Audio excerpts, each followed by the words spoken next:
अस्सलामुअलैकुम वरहमतुल्लाहि वबरकातुह। नाफ में तेल डालने का एक ज़बरदस्त तिब्बी नुस्खा आज मैं आपको बताऊंगा, जिसके बेशुमार फ़ायदे हैं। तरह तरह की बीमारियां दूर हो जाती हैं, इंसान की थकावट दूर हो जाती है, चेहरे में खुश्की वग़ैरह है तो ये सारी चीज़ें दूर हो जाती हैं। आज मैं नाफ में, जिसको हम नाभि भी कहते हैं या जिसको गांव देहात में ढोड़ी कहते हैं या उर्दू में नाफ कहा जाता है, तो उसमें तेल डालने के तबीबों ने बहुत सारे फ़ायदे बयान किए हैं, जिसमें से आज मैं आपको 7 बातें बताऊंगा कि अगर कोई शख्स पाबंदी के साथ, चाहे वो मर्द हो या औरत हो, अपने नाफ में यानी नाभि में तेल डालते हैं तो उसको ये 7 फ़ायदे हासिल होंगे और वो सातों फ़ायदे बहुत ही ज़बरदस्त हैं। आइए हम उन तमाम चीज़ों को बयान करते हैं और उसके बाद मैं आपको तेल डालने का तरीक़ा भी बताऊंगा। सबसे पहली चीज़ तो ये है कि अगर कोई शख्स पाबंदी के साथ अपनी नाभि में तेल डालता है तो उसके जिस्म की खुश्की दूर हो जाएगी। आपने देखा होगा या आपके साथ भी कभी कभी ऐसा होता होगा कि आपके होंठ खुश्क हो जाते हैं या इसी तरीके से हाथ वगैरह की चमड़ियाँ या पैर के चमड़ियाँ या और जिल्द पर कहीं कहीं खुश्की के असरात नज़र आने लगते हैं। तो अगर आपको ऐसी शिकायत है तो आप अपने नाफ में यानी नाभि में रोज़ाना पाबंदी के साथ तेल डालने की कोशिश करें। इंशाअल्लाह तबारक व तआला ये शिकायत नहीं आएगी। दूसरा फ़ायदा ये है कि चेहरे पर चमक आ जाएगा। अगर कोई अपने नाफ में तेल डालता है तो चेहरे का हुस्न, उसकी खूबसूरती और चेहरे पर चिकनाहट आ जाएगी। बहुत सारे लोगों के चेहरे में ऐसा होता है कि खूबसूरत भी होते हैं, उनका चमड़ा भी गोरा होता है, लेकिन उसके बावजूद भी जो है उनकी चमड़ी खुश्क रहती है। तो ऐसी सूरत में अगर कोई शख्स, ख़ास तौर से औरतें, उनको बहुत ज़्यादा क्रीम वगैरह लगाने की ज़रूरत नहीं पड़ेगी अगर वो इस पर अमल करें और रोज़ाना अपने नाफ में यानी नाभि में तेल डालने की कोशिश करें।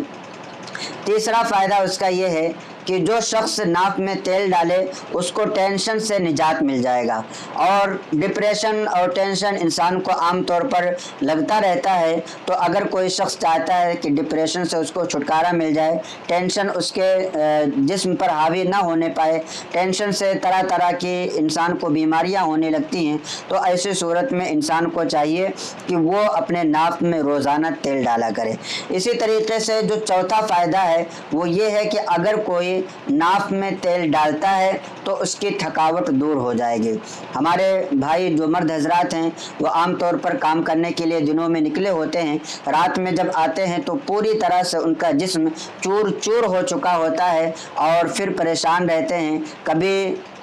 उनके पैर में दर्द है, कभी हाथ में दर्द है, कभी सर दर्द कर रहा है, तरह तरह के जिस्म में कहीं ना कहीं तकलीफ़ रहती है। तो अगर किसी को थकावट भी बहुत ज़्यादा रहती हो तो उसको चाहिए कि रोज़ाना अपने नाफ में तेल डाला करे, अपनी नाभि में तेल डाला करे।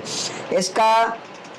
पांचवा फ़ायदा जो है वो ये है कि दिमाग को तेज़ कर देगा। इंसान की जो नाफ है इससे नसों का बहुत ज़्यादा ताल्लुक़ है, और अगर नाफ में कोई चीज़ डाली जाए, जैसे कि तेल डाल रहे हैं, तो वो नसें जो किसी तरीके से बंद हो गई हैं, अगर तेल को डाला जाए तो उससे नसें खुल जाएंगी और फिर इंसान के दिमाग तेज़ हो जाएंगे और कोई चीज़ याद करेगा तो भूलेगा नहीं, किसी चीज़ के बारे में बार बार सोचना नहीं पड़ेगा या लिख करके भी नहीं रखना पड़ेगा। तो अगर कोई चाहता है कि वो अपने दिमाग को मजबूत करे तो उसको अपने नाफ में तेल ज़्यादा से ज़्यादा दिन में कम से कम एक बार तो ज़रूर डाल लेना चाहिए। इसी तरीके से जो इसका छठा फ़ायदा है वो ये है कि आसाबी कमज़ोरियाँ जो होती हैं, यानी पट्ठों में दर्द है, घुटने में दर्द है, पैरों में दर्द है, तो अगर कोई शख्स चाहता है कि अपने जोड़ों के दर्द को, आसाबी कमज़ोरियों को ठीक कर ले और उसे तरह तरह की तकलीफ़ें ना हो, और इसी तरीके से आँख के फ़ायदे के लिए भी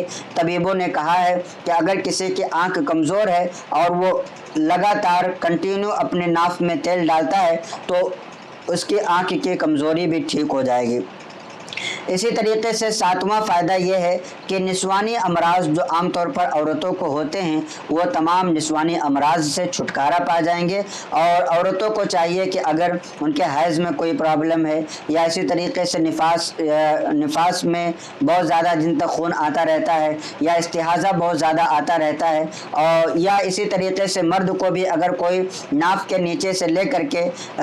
कोई प्रॉब्लम है तो उसको भी चाहिए कि वो अपने नाफ में रोज़ाना तेल डाला करे, और इसके इंशाअल्लाह तबारक व तआला बेपनाह फ़वाइद और असरात ज़ाहिर होंगे। अब कौन सा तेल डालना है, तो इसके लिए आप याद रखें कि मुफीद तेलों में से एक तेल तो जैतून का तेल है। अगर आपको जैतून का तेल मैसर है तो जैतून का ओरिजिनल तेल डालिए, और इसी तरीके से जैतून का तेल नहीं मैसर है तो आप उसकी जगह पर सरसों का जो ओरिजिनल तेल होता है गांव देहात वगैरह में या जहां पर भी उसकी पेराई होती है वहां से तेल ले लिया जाए और उसको डाला जाए। या इसी तरीके से एक अच्छा तेल बादाम का तेल होता है, बादाम के तेल को भी अगर कोई अपने नाफ में नाभि में डालता है तो उसके ये फ़ायदे हासिल होंगे जो मैंने कि बताया है। इसी तरीके से अगर ये तेल नहीं मिल पाते हैं तो किसी को खोपरे का तेल भी मिल जाए, जिसको गरी का तेल कहते हैं, तो खोपरे का तेल भी इस्तेमाल किया जा सकता है और इन तमाम चीज़ों में यह फ़ायदा मंद होगा। तो उम्मीद करता हूं कि आपको ये क्लिप अच्छी लगी होगी। आपसे दरख्वास्त है कि इस क्लिप को आप ज़्यादा से ज़्यादा शेयर करें ताकि हर इंसान का इस चीज़ से फ़ायदा हो सके और वो भी अपनी तमाम बीमारियां, तकलीफ़ें और मुसीबतें दूर कर सके। अस्सलामु अलैकुम व रहमतुल्लाहि व बरकातुहू।